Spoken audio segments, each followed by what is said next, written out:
The new head of the school inspectorate in England, Ofsted, says school inspectors are to receive mental health training before routine inspections resume later in January.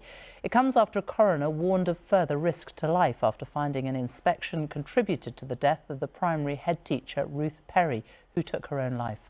Mrs. Perry's family have called for more radical root and branch reform. In his first interview, the new Chief Inspector, Sir Martin Oliver, said he would listen to criticism. Our education editor, Bronwyn Jeffries, reports. His job matters for children and parents. The new boss at Ofsted will oversee inspections, including schools. Schools facing the challenges left by the COVID lockdowns. It's a difficult job Ofsted has to do, because ultimately we also have to be about high standards. But I think we can do that in a way which is far more empathetic. An Ofsted inspection at this primary contributed to the suicide of head teacher Ruth Perry.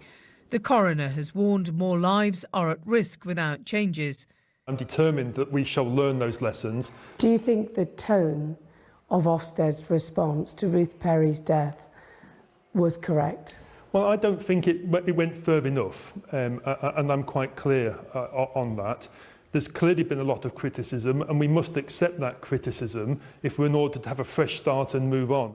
So what do you want to do now that you're taking over Ofsted? So he told me mental health training for inspectors is a top priority before any routine inspections restart later in January. But he also wants to listen to parents.